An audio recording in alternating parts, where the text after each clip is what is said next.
Evangelho de Jesus, segundo escreveu João, capítulo de número 9. Se você já encontrou, diga glória a Deus. E quando Jesus passou, viu um homem que era cego de nascença. E os seus discípulos lhe perguntaram, dizendo: Mestre, quem pecou para que ele nascesse cego, este homem ou seus pais? Jesus respondeu: nem ele pecou, nem seus pais, mas foi assim para que se manifestem nele as obras de Deus. Levante uma das suas mãos, vamos orar juntas nesse momento, mais alto que você puder. Pai, nós queremos glorificar e exaltar o Teu nome, porque toda boa dádiva e todo dom perfeito vem do alto, do Pai das luzes, em quem não há sombra alguma de variação. Aqui está a Tua palavra, ela permanece no céu e é revelada à Tua igreja pelas Escrituras. E a minha oração é para que o Senhor fale, não te cales esta noite. E que por causa da Tua palavra, um exército poderoso seja levantado aqui. Oramos em o nome de Jesus. Amém. Você pode aplaudir ao Senhor e misturar nessas palmas glória e aleluia? Bom, eu gostaria de introduzir essa mensagem com uma frase sua, ou pelo menos uma frase na sua boca para esta irmã que Jesus colocou do seu lado. Eu gostaria que você dissesse a ela: fique em paz, tudo isso é propósito. Fique em paz.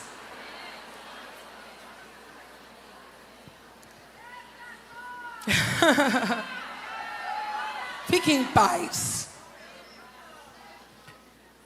A narrativa de João sobre o Evangelho de Jesus é uma narrativa muito pulsante, muito viva, porque João é essa pessoa pulsante, viva, analítica, falante, emocional, sentimental. E João está contando aqui um milagre que Jesus realizou. E esse milagre envolve um homem cego de nascença. E é, no mínimo, curioso que no mesmo versículo apareça a impotência desse homem e a ação de Jesus na mesma vertente. Eu vou lhe explicar. O texto sagrado diz: e passando Jesus, viu um homem cego de nascença. O verbo ver, nunca conjugado na primeira pessoa por esse homem, está sendo conjugado por Jesus. O homem não vê, mas Jesus o viu. Porque o que não sou não impede Jesus de fazer ou manifestar em minha vida o seu poder, justamente na área da minha maior ineficiência. Algumas pessoas vão passar a vida inteira tentando esconder o que não têm, o que não são, o que não podem, sem refletir que na maioria das vezes este é o grande diferencial para o que Jesus deseja realizar na sua vida. Ali sentado está um homem que não vê, mas Jesus o viu. Porque todas as minhas deficiências, ineficiências e ausências são supridas na pessoa de Jesus.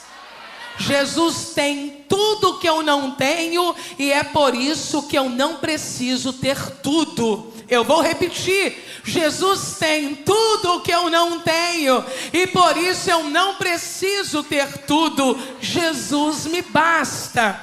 Salmo 23, verso 1. Quem pode de cor falar comigo? 23, 1. 1, 2, 3. O Senhor é o meu pastor, nada me faltará. Alguém interpreta este salmo dizendo assim: o Senhor é o meu pastor, não preciso de mais nada. Glória a Deus. Se você puder, diga bem alto: eu não tenho tudo. O meu tudo é Jesus. Então aquele homem está ali, não pode ver, mas ele é visto por Jesus. E a partir deste momento ele está enrolado. Deixa eu usar uma palavra mais fina. Ele está implicado. A partir desse momento ele está envolvido. A partir desse momento ele está atado. A partir desse momento ele está pescado. A partir deste momento ele está preso pelos laços de amor de Jesus. Eu quero dizer que tudo muda quando Jesus nos vê.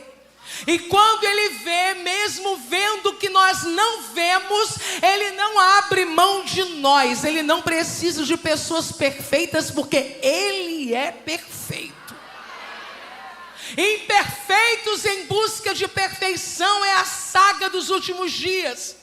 Queremos nas pessoas o que nós não temos. Vá lá e seja bonito por mim. Vá lá e seja inteligente por mim. Vá lá e seja santo por mim. Vá lá e seja perfeito por mim. Jesus não está em procura de pessoas que possam suprir suas ausências, ineficiências, o que ele não é, passar limpo sua história, fazer o que ele não conseguiu fazer. Jesus tem tudo. E olha para aquele homem e o vê. E os discípulos também vêm. E quando os discípulos também vêm, abrem o bocão. Porque tem gente que tem um bocão.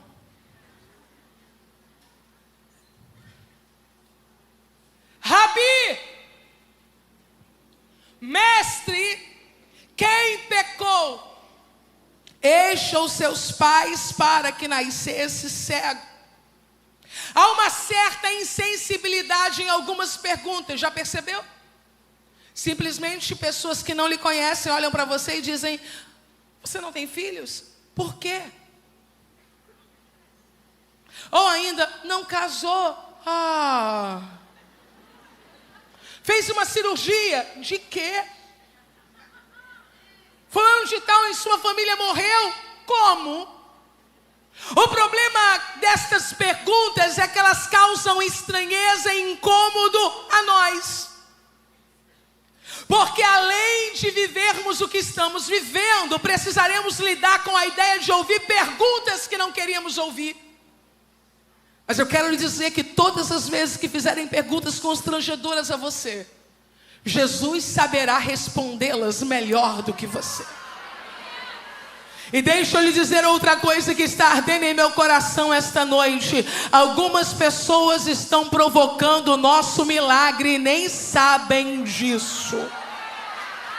Eu vou repetir o que eu acabei de dizer agora, com outras palavras.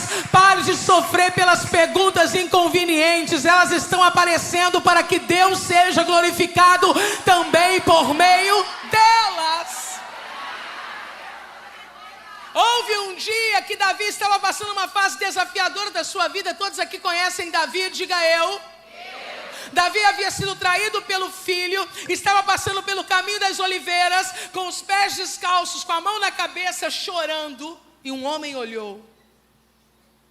Aquelas pessoas que acordam de manhã e não tem nada para fazer, e dizem: hoje eu vou lá olhar a vida de quem está sofrendo.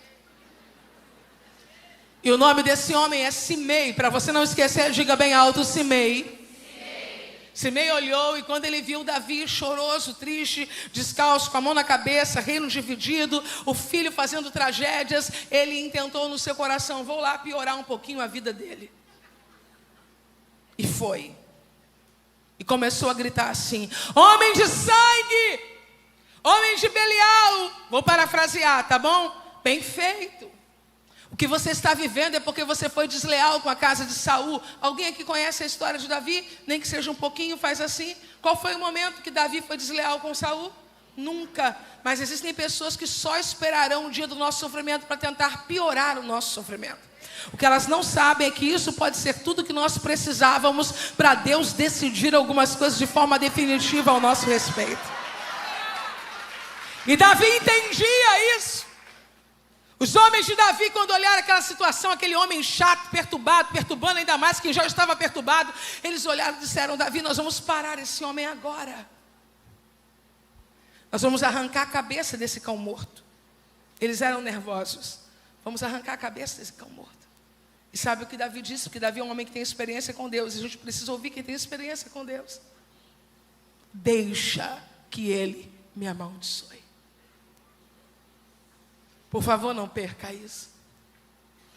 Deixa que ele me amaldiçoe, porque foi Deus quem disse: amaldiçoa Davi. Vou lhe explicar, a cultura judaica antiga não compreende, não acessa, não cogita a possibilidade do diabo estar governando coisa alguma. Se está me aplaudindo é Deus, se está me apedrejando é Deus, se está dando certo é Deus, se está dando errado é Deus.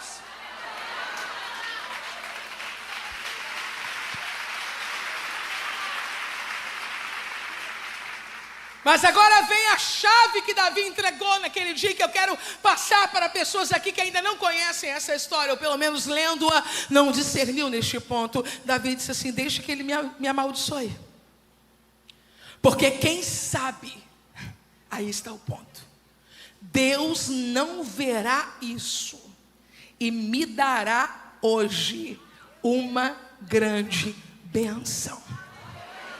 O que Davi está dizendo é: grita, Simei, xinga-me, Simei, perturba-me, Simei, porque se Deus decidir se indignar com o que você está fazendo contra mim, Ele libera hoje para mim uma bênção que não estava na agenda de hoje, mas que vai ser antecipada por causa da sua provocação. Eu vou ousar dizer que a chave que vai acionar o milagre de um homem cego de nascença é a inconveniência da pergunta: quem pecou? Jesus diz: nem ele, nem seus pais. Isso aconteceu. Não, você precisa redobrar a sua atenção agora. Jesus está dizendo, quando ele estava na vida uterina, quando ele estava em formação, na hora dos olhos, é isso que o texto está dizendo. Eu e meu pai não deixamos que o globo ocular, os olhos, tivessem funções normais como de outros indivíduos. Eu e meu pai permitimos ineficiência, ausência e deficiência, porque naquele dia, formado no ventre da mãe dele, eu e meu pai decidimos que o que não tem nele, o que não houve nele, o que não aconteceu nele, é o ponto certo para a manifestação do meu poder. Você vai sair desta conferência entendendo que o que aconteceu na sua vida passou pela soberania divina, para que você chegasse aonde chegou, sendo quem você é, para viver o que Deus preparou para esse tempo. Pare de culpar seus pais, sua família, quem negligenciou, quem não fez, quem não participou. Nesta noite eu quero te convidar a fazer as pazes com a tua infância, fazer as pazes com a tua história, fazer as pazes com a tua vida uterina. Porque ainda que alguém não tenha te guardado, Deus não estava lá. Ora, se Ele estava lá, todas as coisas juntamente cooperam para o bem daqueles que amam a Deus. Aleluia.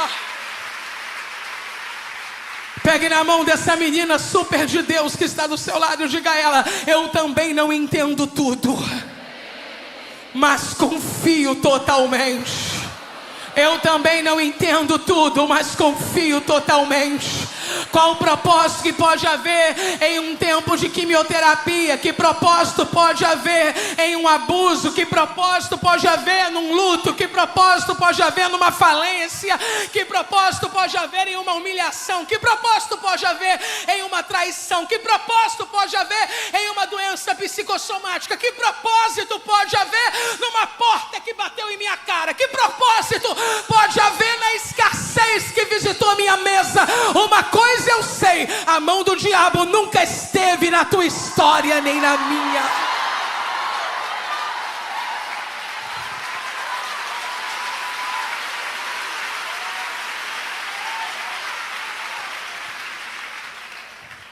Desde o útero, ausências, ineficiências e deficiências estavam no plano perfeito de Deus. Eu vou repetir: desde o útero, ausências, ineficiências e deficiências estavam no plano perfeito de Deus. Ou eu creio nisso, ou não poderei crer em mais nada. Deus está plenamente no controle.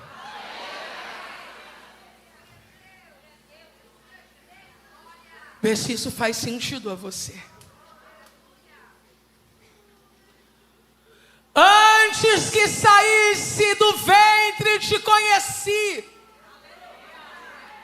Antes que saísse da madre te santifiquei. E as nações te dei por profeta. Jeremias capítulo 1.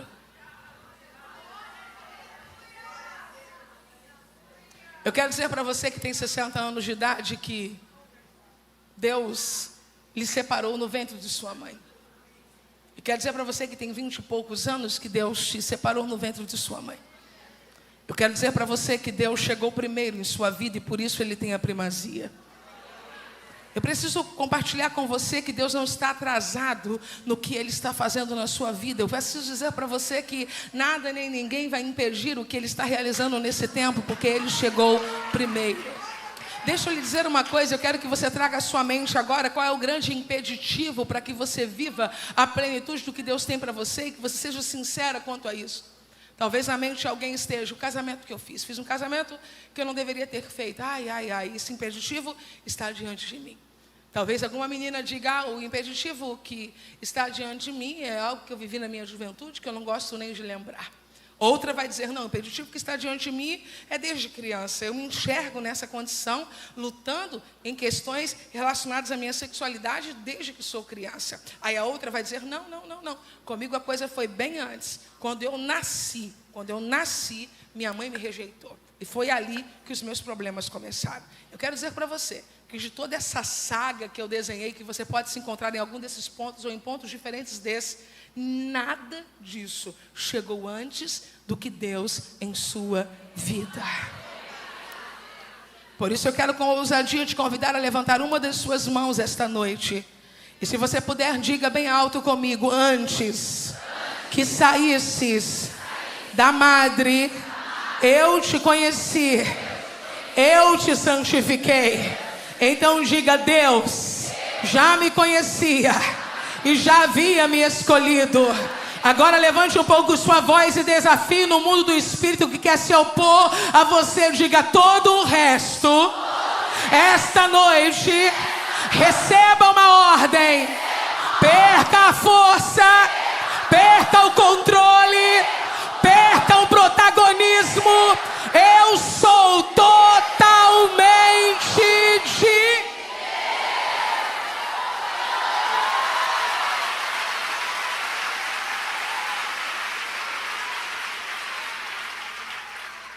Jesus cospe no chão. Eu sei que parece esdrúxulo, parece sujo, mas não é. A única parte comunicável de Jesus seria a sua saliva, não é verdade? Jesus não vai tirar um dedo, Jesus não vai arrancar parte do seu corpo. Perceba que mesmo um pelo ou um cabelo de Jesus não teria aderência Mas a saliva, embora pareça esdrúxula para a gente, é a parte de Jesus que está agora lançada para fora dele. Misturada à terra. E a gente conhece essa misturinha. Sim ou não? Não é a primeira vez que o Criador faz uma misturinha para fazer uma coisa boa. Olha para mim. Para a cultura judaica, o cuspe é o ponto mais alto da humilhação. Em Números capítulo 12, quando Miriam falou mal de Moisés, o texto sagrado diz que ela ficou leprosa. E Deus justifica a estada dela fora do arraial por 7 dias para que volte depois, dizendo assim: se ela tivesse levado uma cusparada do pai dela, ela não teria que se ausentar. Por quê? Porque um cuspe do pai, de quem gerou, de quem criou, é o maior nível de desonra que alguém pode chegar. Fique em paz, tá? Tá tudo tranquilo. Jesus está trabalhando. Então, quando o pai cospe, o pai está dizendo: eu te desonro. O pai está dizendo: eu te desprezo. Eu não posso afirmar que esse menino tenha levado um cuspe do pai. Não posso. Mas tenho certeza que ele viveu processos de humilhação profundos. Porque cego, mendigando, dentro de um contexto cultural antigo, é de extrema humilhação. E ainda o é hoje, não a cegueira, mas o lugar de mendigância. Sim ou não?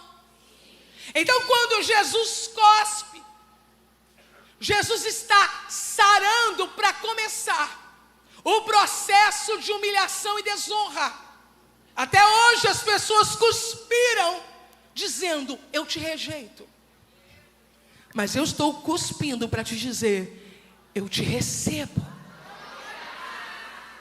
Até hoje as pessoas cuspiram dizendo: para longe de mim.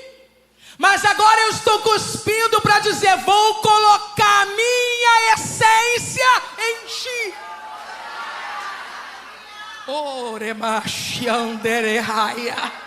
Quando Jesus cospe, ele faz uma pomada, diz a pastora Joyce Maia. É uma pomada que Jesus está fazendo com cuspe e com areia. O que até hoje para você foi rejeição, você vai ver como aceitação.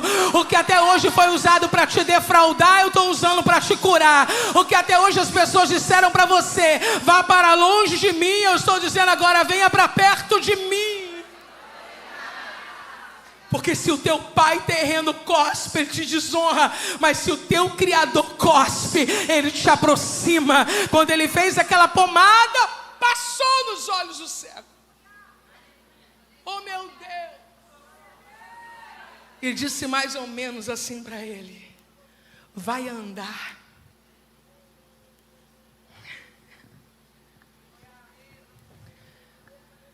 Eu tenho uma palavra para você esta noite, eu vou entregá-la. Vai andar.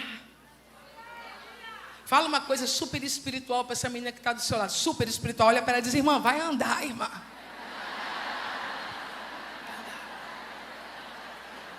Ó, Jesus passa a pomada e diz: vai andar. Jesus compartilha a natureza dele e diz: vai andar. Jesus coloca o símbolo da desonra no lugar de honra e diz: vai andar. Porque quando ele diz vai andar, ele está dizendo: participa do que eu estou fazendo nesse tempo. Assume os riscos de acreditar na minha palavra. Se mova sem saber para onde está indo por causa de uma palavra que você recebeu. Caminha sem enxergar o futuro, acreditando que daqui a pouco o milagre vai se manifestar. Nem todas as meninas saem de uma conferência enxergando, mas todas elas saem habilitadas para andar. Jesus começa a fazer milagres, não quando eu vejo, mas quando eu ganho coragem para tirar o pé do chão e sair do lugar. Existem coisas na minha vida que não acontecerão no tempo que eu quero, mas enquanto elas não acontecem, eu me movo na geografia de Deus. Esta noite o mapa de Deus está aberto nesta conferência e Ele está dizendo: ande! Vá ao tanque de Siloé. Vá ao tanque de Siloé. Vá ao tanque de Siloé. Vá ao tanque de Siloé.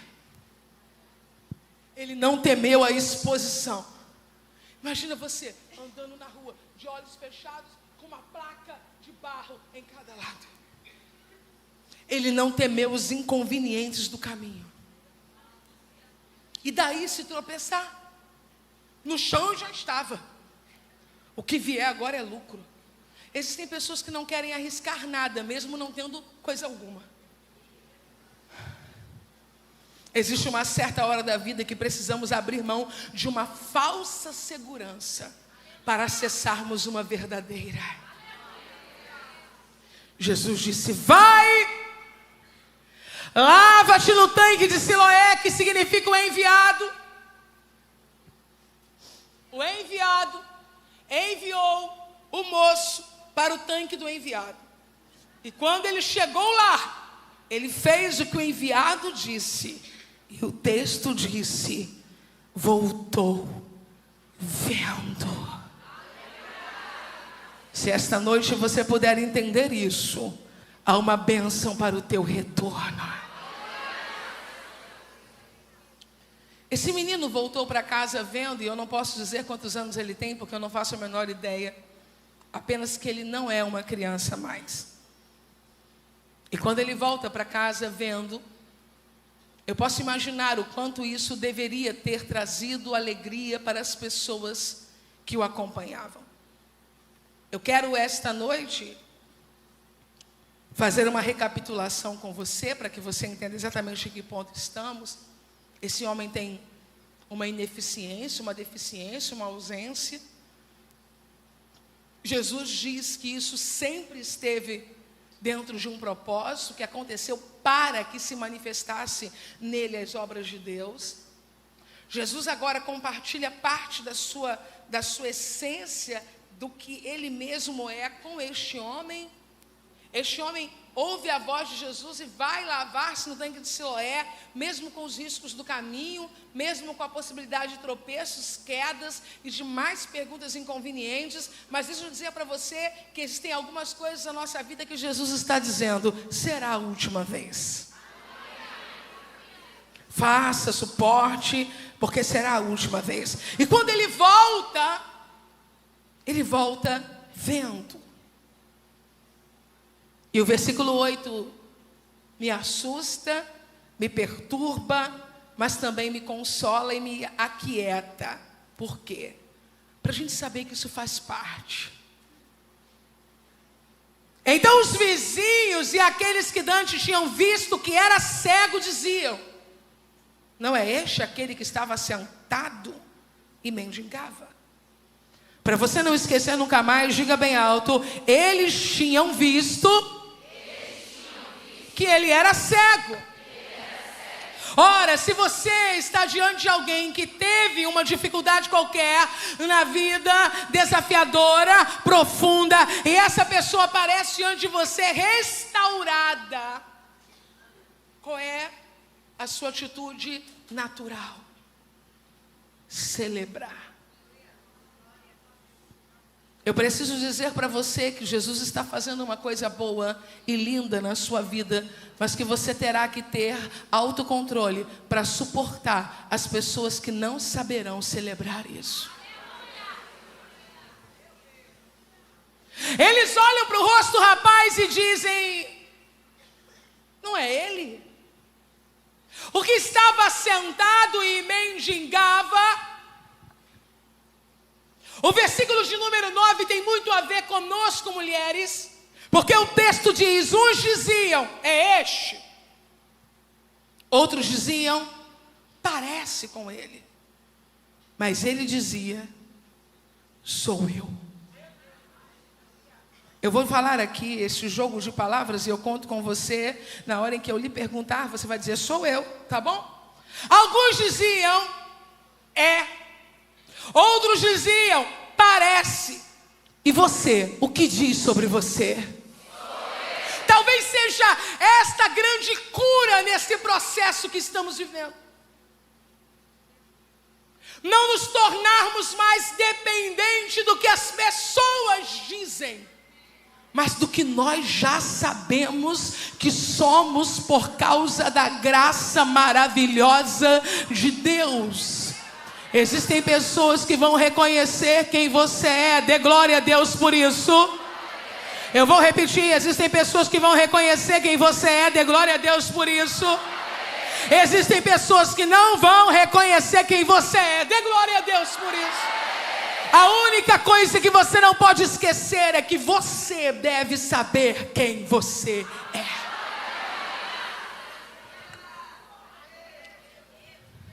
Vou compartilhar uma coisa com você. Quem está comigo, diga aleluia. Quem não foi embora, diga glória a Deus. Os habitantes da ilha de Malta não sabem nada sobre você. Eu vou explicar o que eu estou dizendo nesta frase. Os habitantes da ilha de Malta não sabem nada sobre você.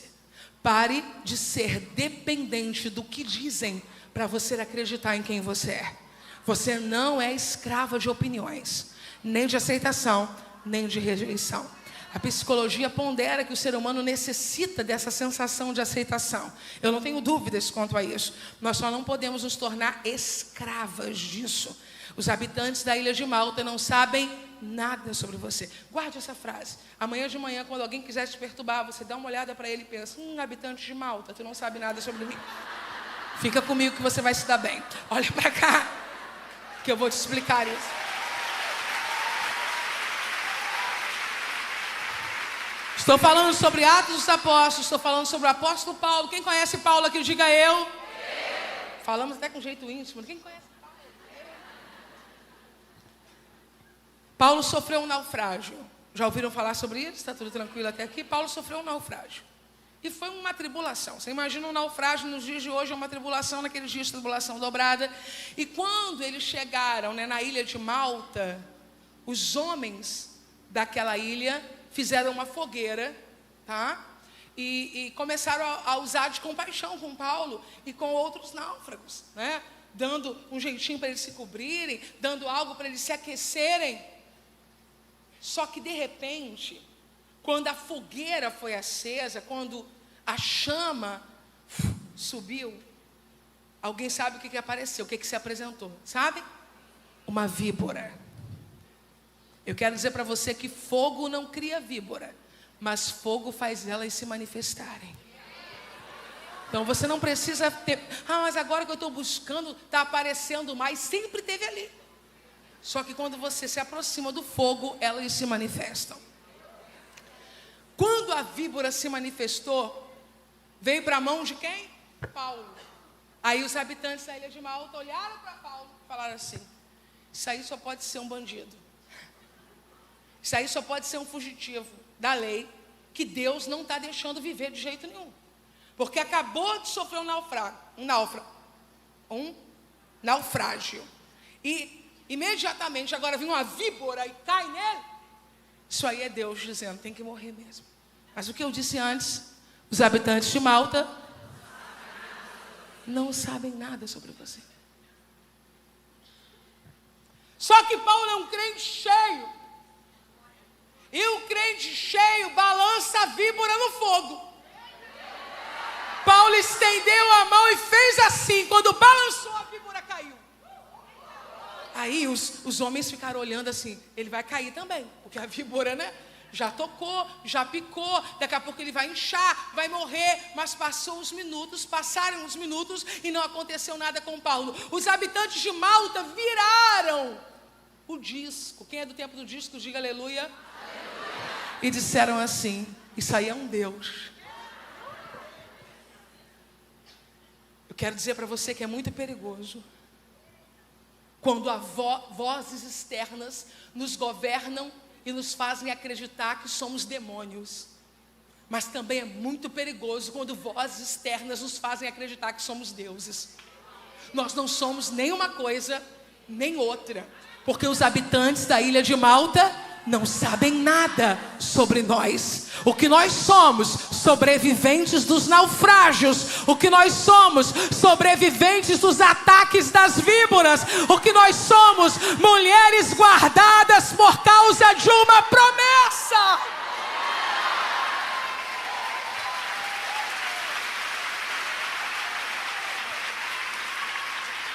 Pegue seu celular aí, abra o seu celular, coloque na câmera. Isso, vire essa câmera para você aberta, para o seu lado, frontal, e dê uma olhadinha no seu rosto. Eu não estou brincando, eu nunca fiz isso na minha vida, mas o poder do Espírito Santo está aqui nesse lugar. Eu estou seguindo o comando dele, eu estou seguindo a ordem dele, e eu gostaria que você olhasse agora para a sua imagem, como se houvesse um espelho diante de você, e que você começasse a perceber a partir da sua imagem, que você não é uma mentira, que você não é uma ilusão, que você não é um projeto que outros fizeram e deu errado, mas você é alguém que Deus escolheu desde o ventre de sua mãe para uma obra perfeita.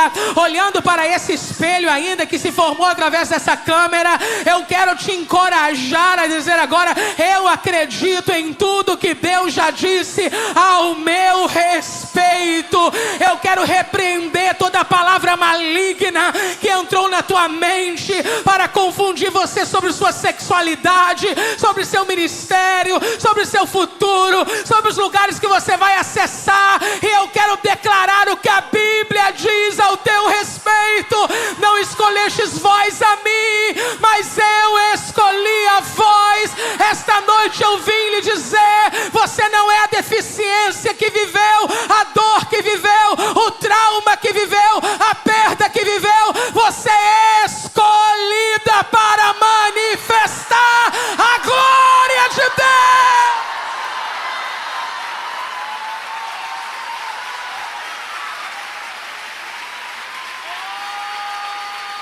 Abra sua boca e comece a dizer glória. Abra sua boca e comece a dizer aleluia. Se Jesus já te deu línguas estranhas, abra sua boca e fale as línguas que os demônios não falam. Fale a língua que os religiosos não falam. Fale as línguas que Jesus deu para a igreja.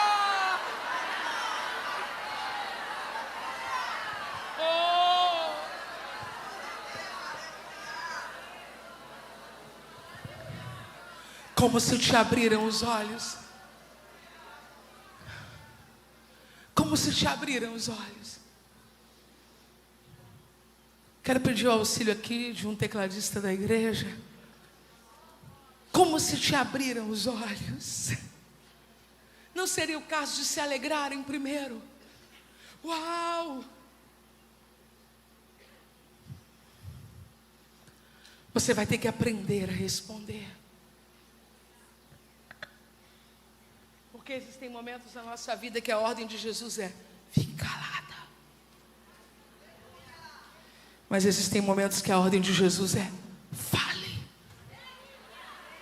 O menino não era crente, o menino não era discípulo de Jesus, o menino nem sabia direito quem era Jesus. Mas quando perguntaram a ele: como se te abriram os olhos?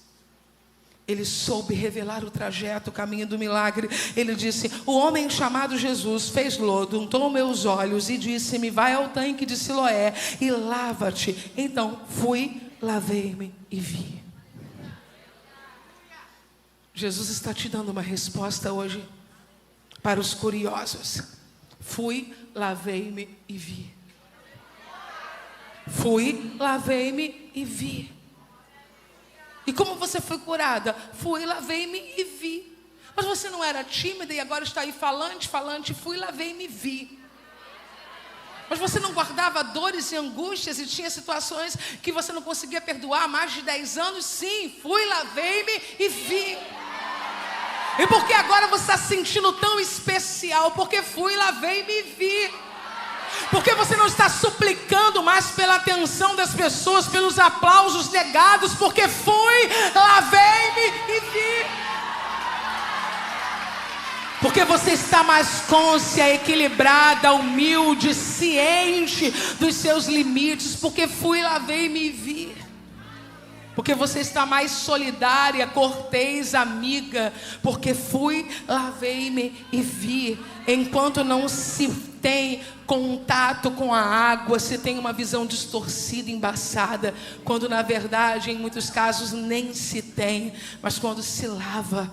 E Jesus disse: vós já estáis limpos pela palavra. Onde está ele? Quem? Jesus. Onde está ele? Não sei.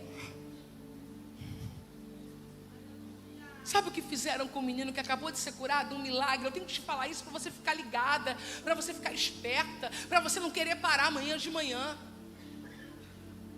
Pegaram o menino e levaram até os fariseus. Para que isso? Percebe que enquanto ele está lá no chão, ele não incomoda, ele não desperta. Mas quando Jesus diz, vai andar, e o cara anda, você vai começar a dar trabalho, você vai começar a incomodar, você vai começar... Entendeu? Ah, mas vai hoje de novo, não teve conferência ontem, vai ter conferência amanhã. Me deixa. Me esquece, eu estava no chão, cega, ninguém fez nada. Agora eu estou andando.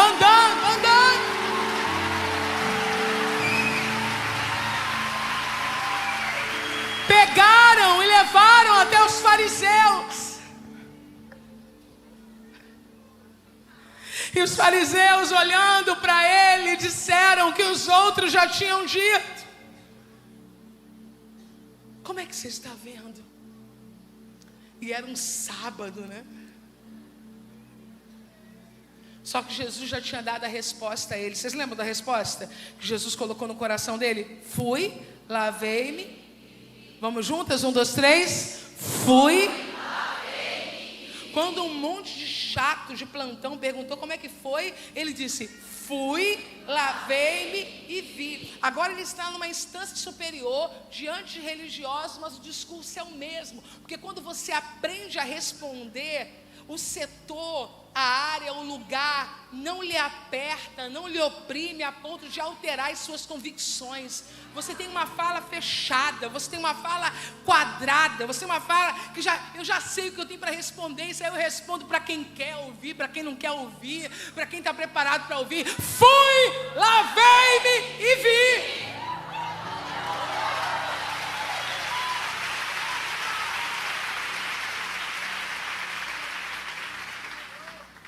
Então alguns dos fariseus diziam, esse homem não é de Deus porque não guarda o sábado. Você está na igreja? Naquela? Naquela. Da cadeirinha cinza. Tem um lugarzinho do meu lado para você, quer? Mas é porque no sábado...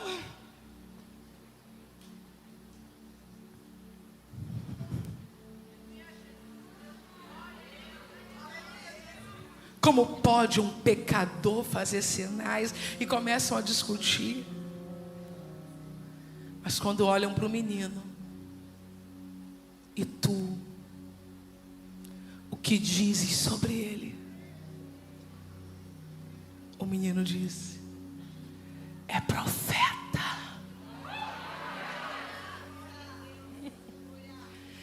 Ele não sabia ainda quem era Jesus, mas ele percebeu que fariseus passavam por ali, religiosos passavam por ali, e ninguém havia alterado a vida dele. Mas quando Jesus passou, houve uma alteração definitiva.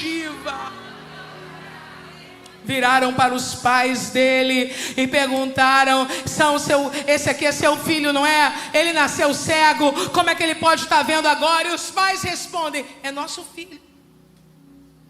Nasceu cego, mas nós não sabemos o que aconteceu. Eu quero que você vá até o versículo 22, onde nós estamos concluindo. Por favor, não perca isso. Olha o que está escrito. Seus pais disseram isto porque temiam os judeus, porquanto já os judeus tinham resolvido que se alguém confessasse ser ele o Cristo, fosse expulso da sinagoga. Os pais estão vendo um menino que foi cego desde sempre, cego de nascença, enxergando. Quem é mãe aqui? Levante a mão. Quem é mãe? Imagine você vendo o teu filho acessando o impossível. Imagine você vendo o teu filho fluindo numa área que ele nunca fluiu. E quando alguém pergunta para você quem fez isso, você diz, não sei. Pergunta para ele, porque tem medo de perder um lugar dentro da religião. Eu quero dizer para você que existem lugares que é um privilégio ser expulso deles. Eu vou repetir, existem lugares que ser convidado a sair é uma honra. Eu vou repetir, existem listas que não entrar nelas é mimo de Deus. Eu vou repetir, algumas vezes é melhor ser esquecido do que ser lembrado. Eu não quero estar em ambientes onde a minha fé é atacada, onde a minha fé é destruída, ameaçada. Eu quero estar entre aqueles que acreditam.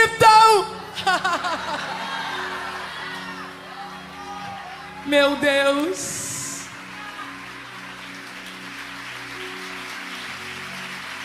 Chamaram o menino. Chamaram o menino. Dá glória a Deus. Não, falaram isso para o menino. Dá glória a Deus. Porque esse homem aí que te curou é pecador. Tu tem que dar glória a Deus. Que coragem. Diante do que você tem vivido com Cristo e com a igreja de Cristo, não te permita a prerrogativa da deslealdade. Defenda o evangelho. Defenda a igreja. Defenda seus pastores. Defenda a comunidade de fé que você faz parte. Não seja desleal. Olharam para o menino que até ontem era um mendigo. Que preparo emocional, social, psíquico esse indivíduo tinha, espiritual. Olharam para ele e disseram: esse homem é um pecador. Ele levantou a voz e disse: é pecador, eu não sei. O que eu sei é que eu era cego e agora eu vejo.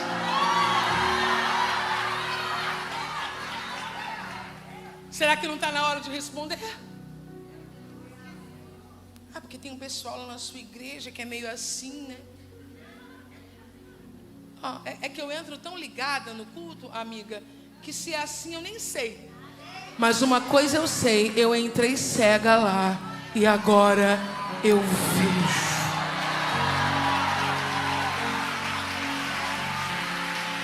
Entrei doente lá, mas agora eu vejo. Entrei com meu casamento destruído lá, mas agora eu vejo. Entrei depressiva lá, mas agora eu vejo. Se posicione.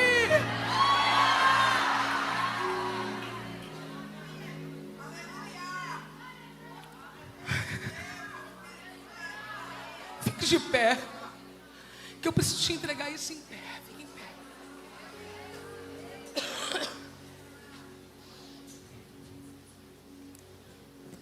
Versículo 28, quando ele disse: eu vejo. Quando começaram a perturbá-lo, fazendo as mesmas perguntas, ele disse: vocês querem ser discípulo dele?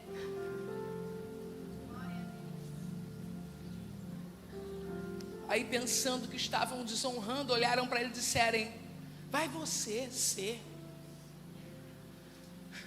Tem gente que pensa que está diminuindo a gente, mas está entregando palavra profética. Você precisa aprender a transformar. Entenda, por favor, aqui, deboche em profecia. Quando alguém vier debochar, tá rica você. Aleluia.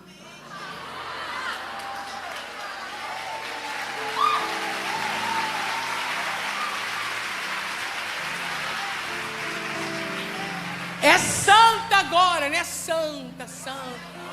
Glória a Deus. Eu falei para vocês que vocês iam descobrir que eu era sacoleira de 19 anos de idade. Eu contei em uma igreja esses dias que a gente, eu e minha mãe, né, sacoleiras, um sol. Quem é da margem a minha idade, né, de 40 a 60 ou até mais, vai lembrar. Eu tenho 47, vai lembrar dessa época, da frase que eu vou dizer. Um sol, a gente a pé com um saco na rua andando. Aí um engraçadinho abaixou o vidro: ê, vida boa. Vocês vão lembrar desta fala: Marajá. Isso é só para quem lembra, né, do irmão Collor. Marajá. Tu imagina você com um saco na mão, sol na cabeça.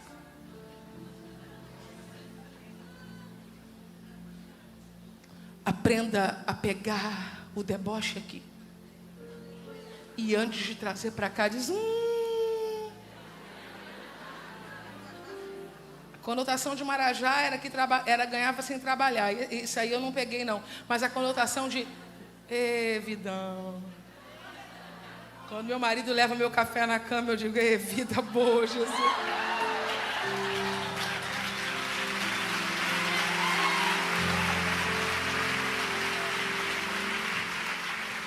Eu vou concluir dizendo a você que aqueles homens pegaram aquele homem que havia sido curado e expulsaram ele.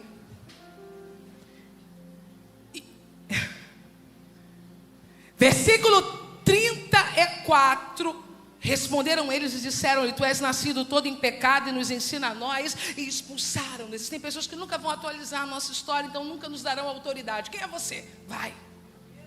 Mas o versículo 35 diz, Jesus ouviu que o tinham expulsado. E encontrando-o disse, crês tu no Filho de Deus? Ele respondeu e disse, quem é ele, Senhor? Para que nele creia. Jesus disse, tu já o tens visto. É aquele que fala contigo. Ele disse, creio, Senhor. E o adorou. Não, eu tenho que te contar rapidinho o que aconteceu. Jesus ficou sabendo que expulsaram aquele menino. E sabe por que Jesus o encontrou? Porque Jesus foi até onde ele estava. Porque Jesus não vai deixar você sem família. Jesus não vai deixar você sem abrigo. Jesus não vai deixar você sem companhia. Jesus não vai deixar você sem expectativa. Jesus não vai deixar você sem futuro. Oh, meu Deus. Jesus se responsabiliza por quem Ele chama. Ele se responsabiliza por quem Ele escolhe. Então eu findo esta noite dizendo que quando te expulsaram de alguns lugares ou te convidaram a sair, estavam te jogando para os braços de Jesus e para o propósito que Ele tinha com você. Puxa essa menina que está do teu lado e ore por 3 minutos com ela agora. Ore, ore, ore, ore, ore. Lamaracho e decomenécia. Puxa ela para perto de você e ore por 3 minutos. Oh, meu Deus, esta noite o Espírito a trouxe aqui para dizer a ela que ela está envolvida em propósitos eternos, que ela não vai parar, que ela não vai desistir.